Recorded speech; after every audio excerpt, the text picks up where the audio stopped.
రంగారెడ్డి జిల్లా సీతారాంపూర్లో India next gen solar module manufacturing facility ప్రారంభించిన అనంతరం సీఎం రేవంత్ రెడ్డి మాట్లాడుతున్నారు. లైవ్ లో చూద్దాం.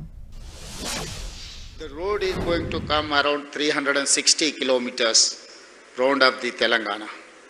So from outer ring road outside to regional ring road inside, we have designated as a peri-urban region economy.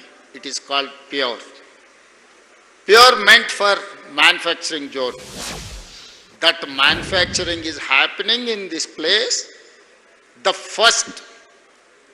first industry has inaugurated today, that is called Premier Energy in Sitarampur. I wanted to congratulate Premier Energy team and my TGIAC officers. Why? Because last year, December, we have dedicated our Telangana Rising 2047 policy in future city. That time we have told we are going to create a manufacturing zone in peri-urban region. So this is the live example. Whoever wants to invest, I would suggest to my officers, ask them to come and see Premier Energy in Sitarampur. That is where they have constructed within 12 months from 0 to 100, from undeveloped land to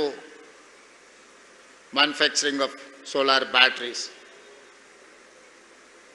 After regional ring road, this is almost 10,000 square kilometers.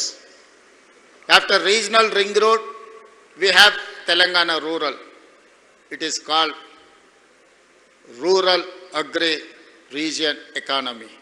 It meant for agriculture economy. It is around 1 lakh square kilometers. First 2,100 square kilometers meant for service sector. Second layer of peri-urban region meant for manufacturing. The third layer, 1 lakh square kilometers meant for agriculture economy. So this is what our vision, this is what our policy, this is what our Telangana Rising 2047. With this vision, we wanted to reach, we wanted to develop our state. We wanted to reach by 2034 $1 trillion economy from Telangana. By 2047, we wanted to reach $3 trillion economy. Today, our population is 2.5% in the country, but we are contributing 5% GDP. But my target is, I'm not happy with this 5% contribution. I have a goal. I have a target. By 2047, I wanted to contribute 10% of the country economy. Viksit Bharat 2047, Prime Minister is targeted for $30 trillion economy from India. In the dream, I wanted to join. I wanted to contribute 10% of the economy. I wanted to employ our youngsters, youth. Today we have seen, we are reading many articles in newspapers. Because of AI, many companies have, just like that, they are removing their employees. White collar jobs, just too impossible to get white collar jobs nowadays. That is why I have told my people, I'm trying to create infrastructure for blue collar jobs. That is why we have initiated Skills University. We wanted to make polytechnic colleges with advanced technology. We have converted industrial training institutes as advanced technology centers, where Premier Energy can use those services. If you wanted to semi-skilled, re-skilled, skilled labor, you can train them, you can absorb them from my ATC or my polytechnic or my Skills University. So we are preparing our system, our ecosystem to reach our goal. మిత్రులారా, ఈరోజు తెలంగాణ రాష్ట్రం భవిష్యత్ ప్రణాళికలను సిద్ధం చేసుకొని ముందుకు వెళ్తుంది. రాజకీయపరమైన విమర్శలు, పరమైన ఆరోపణలు ఎన్నున్నా ఈ రాష్ట్రాన్ని అభివృద్ధి చేయాలి, ఈ రాష్ట్రం దేశంలోనే అభివృద్ధి చెందిన రాష్ట్రాలలో మొదటి స్థానంలో నిలబెట్టాలి అని మా సహచర ప్రజాప్రతినిధులు, మంత్రివర్గ సహచరులందరం మేము నిరంతరం కష్టపడుతున్నాం. ఆనాడు ఉమ్మడి రాష్ట్రంలో ఈరోజు మనం గొప్పగా చెప్పుకుంటున్న ఔటర్ రింగ్ రోడ్ కావచ్చు, అంతర్జాతీయ ఎయిర్పోర్ట్ కావచ్చు, ఐటీ పరిశ్రమలు కావచ్చు, ఫార్మా పరిశ్రమలు, వాళ్ళ దార్శనికత, వాళ్ళ ఆలోచన విధానాలతోని ఈరోజు ప్రపంచ చిత్రపటంలో హైదరాబాద్కు ఒక గుర్తింపు వచ్చింది. కానీ ఈరోజు ప్రపంచంతో పోటీ పెరిగిపోయింది. పోటీ పడాలి అంటే ఇప్పుడున్న వసతులు, ఇప్పుడున్న పెట్టుబడులు, ఇప్పుడున్న పరిశ్రమలు సరిపోవు.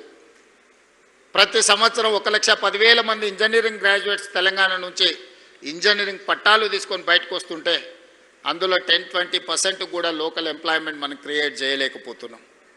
దానికి ప్రధానమైన కారణం చదువు ఉన్నది, సర్టిఫికెట్ ఉన్నది, కానీ సంబంధించిన సాంకేతిక పరిజ్ఞానం, సాంకేతిక నైపుణ్యము ఈ విద్యార్థులకు లేకపోవడం. అందుకే ఈరోజు 2047 నాటికి భారతదేశానికి స్వతంత్రం వచ్చి 100 సంవత్సరాల ఉత్సవాలు మనం జరుపుకోబోతున్నాం. మరి 100 సంవత్సరాల ఉత్సవాలు జరుపుకోబోతున్న మనము ఈ 100 సంవత్సరాలను ఒకసారి వెనక్కి తిరిగి చూసుకున్నప్పుడు ఈ దేశం ఎక్కడ మొదలైంది, ఎక్కడికి చేరుకున్నది, ఈ చేరుకున్న దాంట్లో తెలంగాణ భాగస్వామ్యం ఏంది అని ఈరోజు మనల్ని మనం ప్రశ్నించుకొని, మనల్ని మనం ప్రణాళికలు సిద్ధం చేసుకొని అభివృద్ధి పదం వైపు నడిపించాలని ఔటర్ రింగ్ రోడ్డు లోపల 2,100 స్క్వేర్ కిలోమీటర్స్లో 1,34,00,000 జనాభా నివసిస్తున్నారు. ఈరోజు పరిశ్రమల వల్ల, నీటి కాలుష్యం వల్ల, వాహనాల కాలుష్యం వల్ల ఈరోజు నివసించడానికి కష్టమైన పరిస్థితులు ఈరోజు నగరంలో ఉన్నాయి. మీరందరూ చూసారు, ఢిల్లీలో ప్రధానమంత్రి, రాష్ట్రపతి, supreme court chief justice, Lok Sabha, Rajya Sabha, supreme court లాంటి దేశాన్ని నడిపించగలిగిన సంస్థలన్నీ అక్కడనే ఉన్నాయి. కానీ అక్కడ నివసించలేని పరిస్థితి ఈరోజు పొల్యూషన్ అక్కడ ఉన్నది. అక్కడున్న కాలుష్యం వల్ల పాఠశాలలకు సెలవులు ఉన్నాయి, పార్లమెంటుకు సెలవులు ఇస్తున్నారు, ప్రభుత్వ కార్యాలయాలు సెలవులు ఉన్నాయి, ప్రధానమంత్రులు, రాష్ట్రపతులు ఇతర రాష్ట్రాలపై నివసించే పరిస్థితి వచ్చింది. సరైన సమయంలో సరైన నిర్ణయం తీసుకోకపోవడం వల్ల దేశ రాజధాని ఢిల్లీలో నివసించలేని పరిస్థితులు ఈరోజు ఈ దేశంలో వచ్చినాయి. ఇది ఆందోళనకరమైన విషయం. నిన్న మీరందరూ టీవీలలో చూస్తున్నారు, ఎలినోతోని మన దగ్గర వర్షాలు రావడం లేదు. ముంబైలో అధిక వర్షాలు వచ్చి రోజుల కొద్దీ ఇంట్లో నుంచి జనాలు బయటకు వెళ్ళలేని పరిస్థితి. వర్షం పడితే నీళ్ళు ఎక్కడికి వెళ్ళాలో తెలియని పరిస్థితి ముంబైలో ఉండే ఈరోజు ముంబై అతలాకుతలమవుతున్నది. బెంగళూరు లాంటి నగరాలు ట్రాఫిక్ జామ్ తోటి ఎప్పుడు ఇంట్లో నుంచి వెళ్తే ఎప్పుడు ఎయిర్పోర్ట్కి చేరుకుంటారో, ఎయిర్పోర్ట్ నుంచి బయలుదేరితే ఇంటికి ఎప్పుడు చేరుకుంటారో తెలియని పరిస్థితి. చెన్నైలో కూడా అలాంటి పరిస్థితులే. మెట్రోపాలిటన్ సిటీస్లో ఈరోజు తీవ్రమైన సమస్యలను, సంక్షోభాన్ని ఎదుర్కొంటున్నాయి. ఈ నగరాల నుంచి పాఠం నేర్చుకోవాల్సిన బాధ్యత మన జంట నగరాలకు ఉంది. అందుకే ఈరోజు హైదరాబాద్ నగరంలో మెట్రో విస్తరణ కానీ, రేడియల్ రోడ్స్ కానీ, మూసీ ప్రక్షాళన కానీ, ఈరోజు పరిశ్రమలని సిటీ నుంచి తరలించి అక్కడ నివాసయోగ్యమైన పరిస్థితులు కల్పించి కాలుష్యాన్ని తగ్గించి, సురేంద్రపాల్ సింగ్ గారు ఇప్పుడే మనకు ఒక ప్రామిస్ చేసిండు. పొల్యూషన్ కంట్రోల్ చేయడానికి 100 సోలార్ ఎనర్జీతో తయారు చేసిన ఆక్సిజన్ పంపింగ్ చేసే వ్యవస్థని ఈరోజు మనకు హైదరాబాద్ నగరానికి డొనేట్ చేస్తామంటారు. ఒక పక్కన ఇది సంతోషకరమైన విషయమే, కానీ ఆర్టిఫిషియల్ ఆక్సిజన్ని మనం తయారు చేసుకునే పరిస్థితి వచ్చింది అని అంటే మనం ఎక్కడున్నామో మనం ఆలోచన చేయాల్సిన అవసరం ఉంది. ఇది ఆందోళనకరమైన విషయం. ప్రకృతిని విధ్వంసం చేయడం వల్ల, నీళ్లు నిలిచే చెరువులను, కుంటల్ని, నాలాలను మనం ఆక్రమించుకోవడం వల్ల, పచ్చగా ఉండే చెట్లను మనము నిర్దాక్షిణ్యంగా నరికేయడం వల్ల ఈరోజు హైదరాబాదు నగరం కాలుష్యానికి లోనవుతున్నది. దీన్ని నియంత్రించాల్సిన బాధ్యత ప్రభుత్వాల మీద ఉన్నది. ప్రజల సహకారం అంతకంటే ఎక్కువ అవసరం ఉన్నది. అదే సమయంలో లక్షలాది మంది నిరుద్యోగ యువకులు తెలంగాణలో ఉన్నారు. వాళ్ళకు ఉద్యోగ ఉపాధి అవకాశాలు కల్పించాలి అని అంటే పరిశ్రమలు రావాలి, పెట్టుబడులు పెట్టాలి. పరిశ్రమలు రావాలి, పెట్టుబడులు పెట్టాలి అని అంటే వాటికి అవసరమైన మౌలిక వసతులను ఏర్పాటు చేయాల్సిన బాధ్యత ప్రభుత్వం మీద ఉన్నది. అందుకే సీతారాంపూర్ ప్రజలు ముందుకొచ్చి 1500-1600 ఎకరాల భూమి ఇవ్వబట్టి ఈరోజు ఈ పరిశ్రమలన్నీ ఇక్కడికి తేగలిగినము. ఇవాళ ఈ పరిశ్రమలు వచ్చినాయి. తప్పకుండా ఆ గ్రామ ప్రజల్ని రాష్ట్ర ప్రభుత్వం గుర్తిస్తుంది. తొందరలోనే ఆ గ్రామంలో ఉండే 1100 పైగా ఉండే కుటుంబాలకు ఇంటి పట్టాలు ఇవ్వడమే కాకుండా అక్కడ వాళ్ళకి వ్యాపారం చేసుకోవడానికి వ్యాపార కేంద్రాలను కూడా ఏర్పాటు చేయాల్సిందిగా కలెక్టర్, టీజీఐసీ అధికారులకు నేను ఆదేశాలు ఇస్తున్నాను. రంగారెడ్డి జిల్లా రైతులు గొప్ప త్యాగం చేయడం వల్ల ఈరోజు ఔటర్ రింగ్ రోడ్ అయినా, అంతర్జాతీయ ఎయిర్పోర్ట్ అయినా, ఐటీ కంపెనీలైనా, ఫార్మా కంపెనీలైనా, ఈరోజు ప్రీమియర్ ఎనర్జీ లాంటి కంపెనీలు ఈరోజు రంగారెడ్డి జిల్లా రైతాంగం వాళ్ళ భూములను ఇవ్వడం వల్ల, వాళ్ళు పెద్ద మనసు చేసుకొని సహకరించడం వల్ల ఈరోజు ఈ అభివృద్ధి సాధ్యమైంది. రంగారెడ్డి జిల్లా ప్రజలకు అవసరమైన మౌలిక వసతులను ఏర్పాటు చేయాల్సిన బాధ్యత ఈ రాష్ట్ర ప్రభుత్వం మీద ఉన్నది. మా యాదయ్య గారు చేవెళ్ళ నియోజకవర్గం నుంచి చాలా పెద్ద చిట్టాన్ని చదివిండు. యాదయ్య గారు అడిగినా ఇవ్వాలంటే ఈ సంవత్సరం బడ్జెట్ ఆయనకు ఒక్కనికే ఇవ్వాల్సిన పరిస్థితి. యాదయ్య గారు అప్పుడప్పుడు చెప్తుంటారు, అత్యంత ధనికమైన శాసనసభ నియోజకవర్గం నాది, అత్యంత పేద శాసనసభ్యుని నేను అని చెప్తుంటాడు.